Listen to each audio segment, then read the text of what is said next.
Hi, welcome back to Common Knowledge, the show where I take a look at 10 common Magic the Gathering cards and tell you, are they any good in the Pauper format or not? Apparently there's some more of you these days. I guess I had a video kind of break containment somewhat recently, and that's cool. I was glad to have more people watching. Although I definitely didn't make these videos thinking people were going to be watching them. Just kind of was doing it for fun, and I'm going to keep doing it for fun. It's cool if more people want to be here, but I'm here doing this low budget, lo-fi stuff, at least for this series. Maybe I'll try to get a little bit more serious with the other series that I do, or the other one-off videos. But this is going to stay just like this, because I just like looking at cool Magic the Gathering cards. So let's do our first one and see if there's anything good coming out of it. We'll start with Quench. Good old Quench. It will quench you, as we say in Avatar. But good old Quench here is 1 and a blue for an instant. Counter target spell unless its controller pays 2. I don't think Quench is that bad. I don't know if it's Pauper playable at all anymore. Certainly you have people who want to play something like Spell Pierce for the non-creature spells, and paying 1 mana is a whole lot different than paying 2 mana. We have a lot of 2 mana counter spells in the Pauper format as well that we certainly play over Quench, whether it's Negate, and you don't even really see Negate all that much either. You know, we're going for actual factual counter spell. We're going for Force Spikes. We're going for Dispels and Annuls and Envelops, and we're happy to get more specific kinds of counter spells. And your blue and red Elemental Blasts as well. Can't forget those. We get more specific kinds of counter spells for cheaper, and knowing that we have a sideboard that we can use them in, those are the ones we tend to go for. So things that are general, like Quench, if it's not best in class, like actual counterspell is, it just kind of falls to the wayside. So while I like Quench, cool card. I think in Pauper he doesn't really have a place anymore, does it? Let's go with a. I mean, it's still like just generally pretty good counterspell. I'm still gonna give it like a 3.8 maybe. Yeah, let's go with that. Next up, Ether. Trade wins as 2 and a blue for an instant. Return target permanent you control and target permanent you don't control to their owner's hands. We saw a card like this recently, right? That's this. This town ain't big enough. But it's a little bit different. Certainly a little bit different, but this makes itself cheaper. It returns non-land permanents and any 2 non-land permanents, so you could return 2 of your opponents. Generally, you would use it. The reason it's banned in standard is you'd bounce, one of your things that you'd want to bounce, and also bounce one of their things.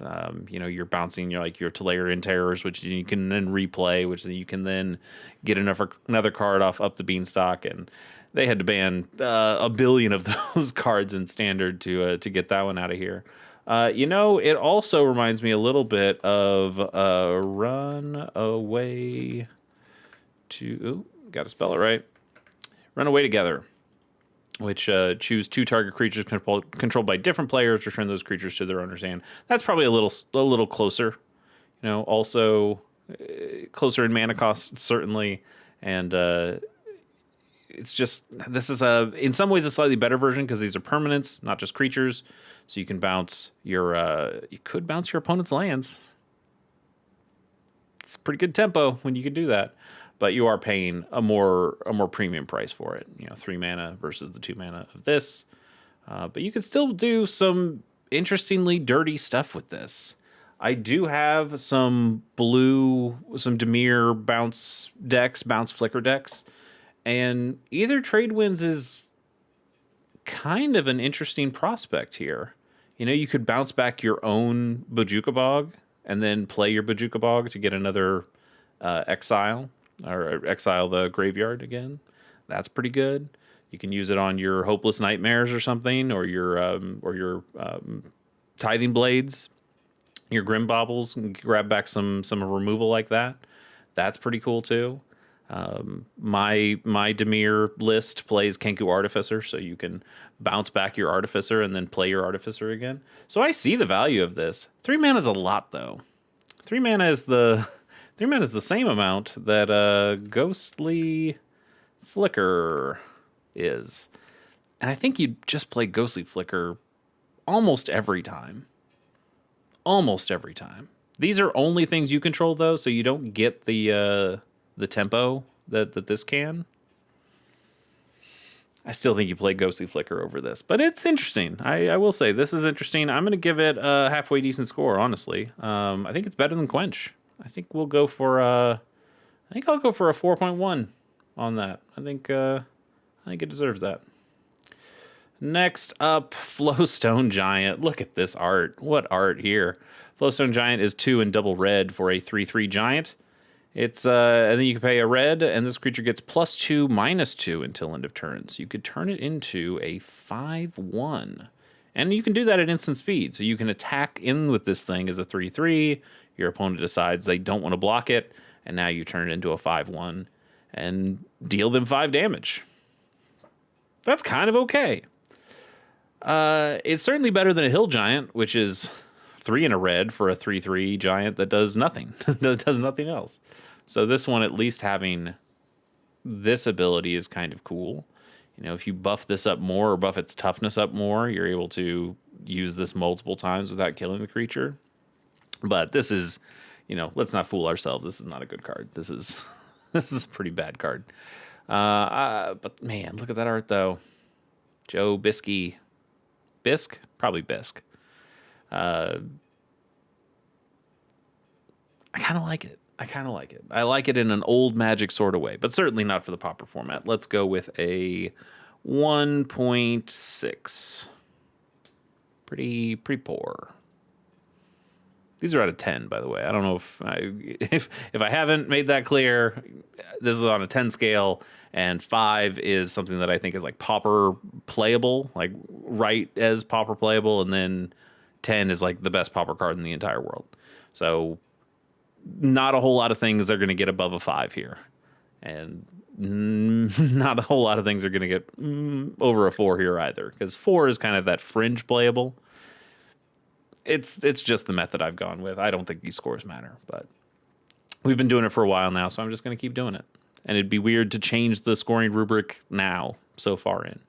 Heartstabber Mosquito is 3 and a black for a 2/2 insect. It's got Kicker for 2 and a black, so you can pay an additional 2 and a black as you cast the spell. It's just a normal 2/2 flyer, but when this creature enters, if it was kicked, you destroy target creature. So it's a little bit like a Ravenous Chupacabra. But it costs a whole lot more than a Ravenous Chupacabra. The Chupacabra is 2 and double black, I think. Now, it's not a flyer, but 2 and double black to just get that ability, that kind of Necrotal style ability. And this guy requires a lot more mana. 4 mana for just a generic 2/2 flyer. 7 mana for a 2/2 flyer that destroys a creature. And it doesn't even have flash, so you're not, and you know, this isn't just a cast down for you. This is your turn. You know, I guess this is kind of just a murder. They added a murder to a regular 2/2 flyer, but I would not pay this much for a 2/2 flyer. I think this card's kind of bad. I think it's really kind of bad. I'm gonna give it a 2.1. Just because it does have a removal spell attached to it, and there is, I guess, some modality in that you can play this on turn 4 or turn 7, depending on what you do. It's not a dead draw super late in the game, but it's a pretty dead draw early in the game, and that's never going to feel very good. So let's go with that 2.1 and keep on moving to Abraded Bluffs. Have we done the deserts before? I'm not sure that we have. Let's do the Outlaws Deserts then. Abraded Bluffs is a land that is a desert. This land enters tapped, and when this land enters, it deals 1 damage to target opponent. You can tap it for a red or a white. I think these are really cool lands for Outlaws of Thunder Junction. Not saying that Outlaws was a fantastic set or anything, but I did like the idea of crimes. I thought that was an interesting mechanic, and these lands, these dual lands that enabled a crime, is cool because they target an opponent. A neat way to build your lands to fit your theme. But overall, these are just pretty good lands. If you, I would say, when we're talking about duels in Pauper, certainly you got to talk about the bridges. Bridges are fantastic. You got to talk about the dual type lands. So your wooded foothills. No. Wooded foothills is the what am I trying to say? It's the it's the fetch land. Yeah, wooded foothills is the fetch land. Yes, absolutely. That's not what I'm thinking of. I'm thinking of wooded ridge line. That's what I'm thinking of. Yes, wooded ridgeline. These the Dominaria duels that have the actual land types. You're gonna be able to land cycle for these guys, and that's why they are pretty useful as well. Even though they're just lands that come into play tapped, dual lands that come into play tapped, because they have those land types. Those are really good and really sought after. After that, though, you kind of drop off a cliff a little bit. You have the gain lands, I suppose, that'll gain you a life. You have these lands that will make an opponent lose a life. I guess if you're in more of a aggro kind of strategy, you probably want to go with these lands that are going to just take your opponent's life down just a little bit more, give you a little bit more range with your deck if you do want to play these. But a lot of those aggressive decks don't really want tap lands. So that is a bit of a waste of a turn by playing a tap land, even if it's a tap land that is going to do a little damage to the opponent. After that, I think it's a real crapshoot on what lands you go with. I know some people like the Avatar ones that can surveil. Yeah, I think they can surveil. But I think you're just kind of getting various flavors of kind of bad. I guess the snow duels too, because those also have land types on them. The Kaldheim snow duels. So those go with the regular Dominaria duels if you're playing snow. But yeah, it's kind of tough. Are there any other lands you play in Pauper? I'd be really interested to know. Are there any other dual lands specifically that you play? Any of these cycles that you find worth it to show up in your deck? And maybe there are. Like maybe there are specific ones that you think work well for a deck idea that you have, and I want to go with that. This moved a little bit, didn't it? Oh God, no! Oh, I don't want to deal with this. I don't want to deal with this. I don't want to deal with this on the show currently. I want these to line up. This is bad. This is not good YouTuber. This is not good YouTubering. Okay, I think that's good. So what do we give deserts from a points standpoint here? I'm going to give, I mean, it is a dual land, so in some ways you got to think this is they're just good. Like dual lands are just good generally. But these are even a little bit better than that. I think I can pretty comfortably give these a 6.5. Yeah, I think I can give these a 6.5. Like bridges would be like maybe in the 9s somewhere. So consider that this is 6.5. I think that's kind of fair. These probably deserve a little bit more than that, but we'll stick with 6.5. Umezawa's Charm is 1 and a black for an instant. You choose one. Target creature gets +2/+2 until end of turn. Target creature gets -1/-1 until end of turn, or you gain 2 life. That's cute. Huh. I didn't know this card existed. Like I surely know the I surely knew about the Neon Dynasty saga, and it does that. I didn't realize that this saga was about this card. I thought it was just referencing Toshiro Umezawa again, my boy from Kamigawa, the protagonist of the books, the Kamigawa books, which are fine. They're the only magic novels I've read, but I thought they were okay. Yeah, it just does Umezawa's Charm twice. I honestly did not know this was a magic card. That's cool. These are all good things. These are all pretty good things. At instant speed, to be able to give yourself a bit of a combat trick here, a potential removal spell, or a combat trick, depending on where you need it, and just 2 life. So it's never a dead card in your hand. Maybe not a great card in your hand, but it's never a dead card.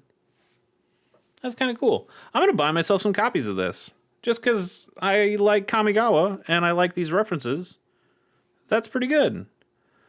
Umezawa's Charm. I don't think it'll go in a Pauper deck, but I want it. I want the card. What do we give this from a Pauper standpoint?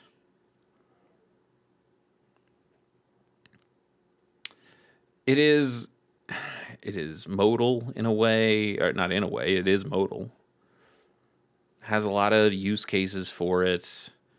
Mana cost is probably a little bit more than you want to spend for any one of these abilities, but being able to have any of these 3 abilities available to you, I don't know. I want to give it a halfway decent score. I'll give this a 3.9. No, I'll go even better. I'll go a 4. No.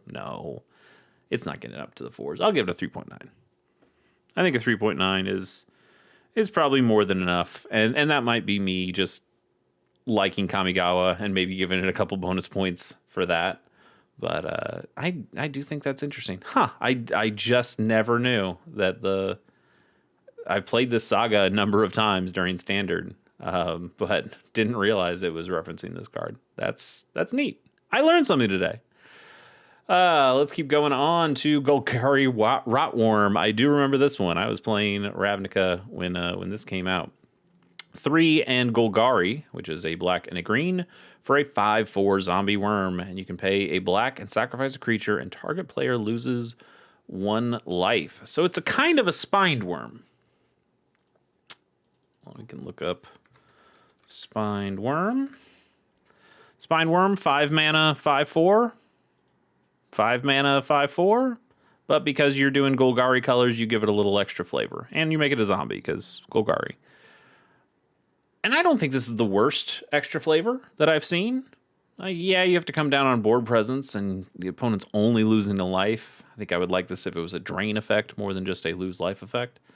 But still, you've got a solid body here. A little expensive body, but a solid body, especially in the Pauper format. 5/4 is going to get through on a lot of stuff. We see Avenging Hunter with those stats, and Avenging Hunter does quite well. Avenging Hunter also has Trample. Let's remember that. But this is a sacrifice outlet. Yeah, I think it's okay. I wouldn't put it in a Pauper deck, but this could be a cool cube card. You know, if you're going back to Ravnica, it's nice to like doing a Ravnica cube and just having something that says Golgari in it. That sure is Golgari. You can't say it's not Golgari, that's for sure.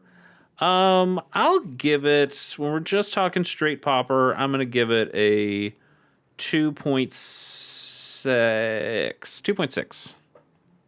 But I do think cool card. I really like worms. Zombies are okay. I think zombies are a little played out, but certainly good in a lot of decks for sure. A lot of Magic the Gathering does cool stuff with zombies. But yeah, neat card overall. Next up, Undersea Invader is 4 and double blue for a 5/6 giant rogue with flash, and this creature enters tapped. Interesting. Kind of reminds me of, I feel like on this episode I'm doing a lot of these, but it reminds me a lot of, oh goodness, I am gonna Riptide? No, that's not what I'm thinking of. It's the crab. It's the crab in standard right now. Crab, blue, legal and standard. We'll get there. We'll get there for you. What? These aren't crabs. Didn't I say crab? It's got to be a crab. Eddie Merc crab. That's the one I'm thinking of. I was thinking Riptide. Oh, well. But this is one, it's got flash. It can come into play tapped, but this obviously is a better card. That's why it's uncommon. This card's... It's not really good. If you think about a straight blue control deck that is holding its mana up every turn and is ready to counter anything when it needs to, and it's able to build all this mana over time, and you're able to keep the board clear by bouncing stuff and countering stuff and doing whatever you need to do as a blue player. And then just at the end of somebody's turn, you have all this mana open and they're scared to play anything. You flash in a 5/6, and yeah, he comes into play tap, but you flash it in at the end of their turn. So then you have a open 5/6 on your turn. That's kind of okay. The problem is that we have cards that are about as good, things like Tolarian Terror, things like Cryptic Serpent, that we get basically the same good creature, but we get it for so much cheaper. You can play it so much earlier in the game, and it makes a card like this a little bit irrelevant, even though 5/6 is pretty good stats, considering that this will block opponents' Tolarian Terrors or opponents' Gurmag Anglers quite nicely. So I'm at a bit of a loss for this one. I don't necessarily think it's very good, but I see the vision. I see why a card like this got made. I'm sure this was pretty good in a limited environment for Kaldheim. If you are, if you're trying to make some kind of limited deck that's blue, that's very control-y, this guy is probably a pretty nice finisher for that. And I love being able to keep your mana up. That's cool too. Let's give this guy a 2.7, I think. Yeah, let's go with a 2.7. Soul Devi Century. Hell yeah. We're getting some fun cards today. Single mana, colorless mana, or single generic mana, I guess. You can pay any color mana for it. For a 1/1 artifact creature soldier, you can pay 1 and choose target opponent, regenerate this creature. When it regenerates this way, that player may draw a card. Whew. That's pretty bad, isn't it? From Alliances, this is the better art, right?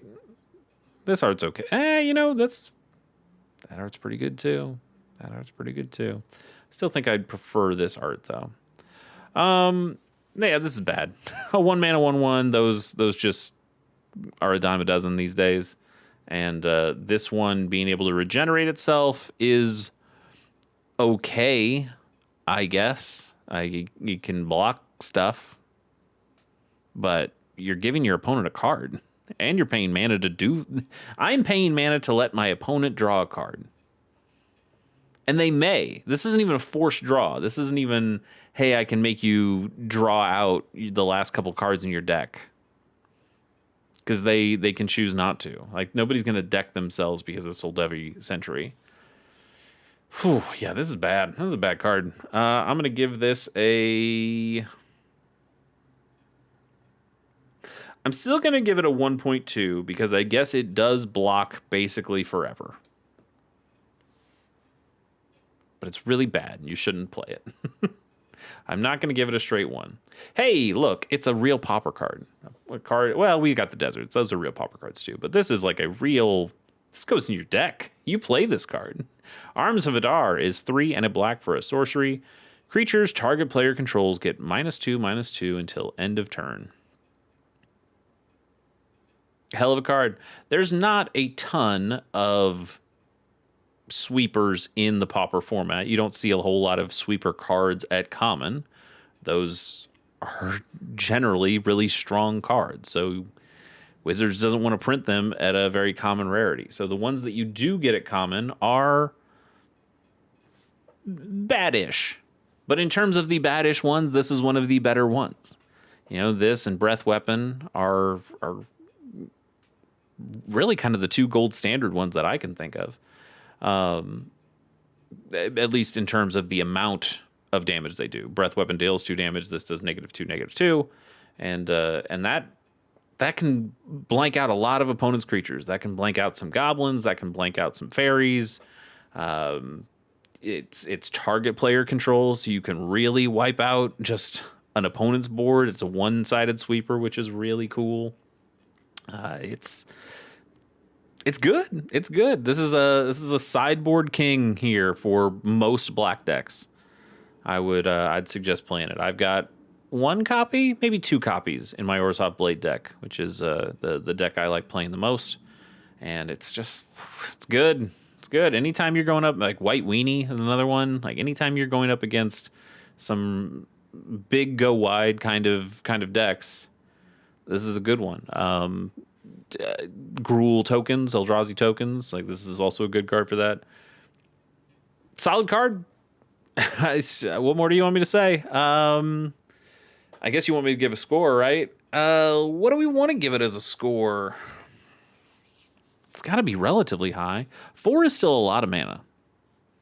But when you think this can be, a 4 for 1, a 5 for 1, it's even like an 8 to 10 for 1, depending on how much your opponent's gone off at the time. There's a lot of value here.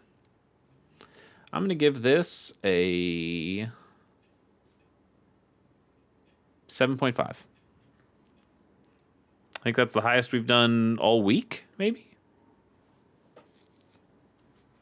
No, it's not. What am I saying? What am I saying? Didn't we just give a 7.5 to the desert? So I guess it's just as high as that one. Maybe I'm high. Who knows? Let's do a bonus card and then get the hell out of here. It won't be as good as Arms of Adar, although it is from Modern Horizons 3, so it's probably busted, right? All the comments from Modern Horizons 3 are super busted, as I'm sure this one is too. It's not. I remember this card.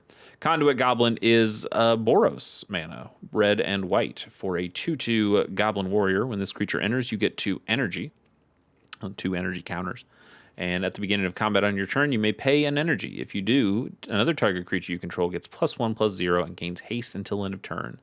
Sucks that it's another creature. Can't even give it to itself. It's kind of a bummer. I guess a 2 mana 3/2. And it's a 2 mana 3/2 for 1 turn. Big deal. Let it happen. Let us have fun. Yeah, I don't think a grizzly bear that has this kind of gravy is all that big of a deal. Like maybe if you're in an energy deck, this guy is giving you 2 energy, which is a decent amount. Maybe if you're in like a white deck that's able to bounce or blink, you get a bunch of energy off this guy and can give one of your dudes haste each turn and a little power boost. I guess it's not terrible, but I don't know the shell that this thing goes in where it starts to really shine. It's just kind of a okay card, and it fills out the drafts for Modern Horizons 3. If you're doing a Modern Horizons 3 draft, energy is a big deal in that that set. There's a Boros archetype for that, and this card is probably useful as a limited card in there. But from a Pauper standpoint, I just don't really see it. I haven't actually seen a whole lot of energy decks in general. I have one deck that uses energy. It's a Boros equipment deck, and it's not even really about the energy. I'll gain some energy because I'm playing the Inventor's Axe, and that's the only way I get energy. But it's kind of, I don't care if I run out of energy or not. It's not the end of the world. Let me know. Or is there an energy deck that you like in Pauper? Do you play an energy deck? What kind of cards do you play in it? I'd be fascinated to hear about it. But if I'm just looking at Conduit Goblin and I'm supposed to give this guy a score, 2.4. 2.4, I think. I think that's where we'll leave it. And that's where we'll leave this episode of Common Knowledge. Thanks again for the support. I'm glad to see more people here. And we'll be here rating Pauper cards until the end of time, probably. Till then, see ya.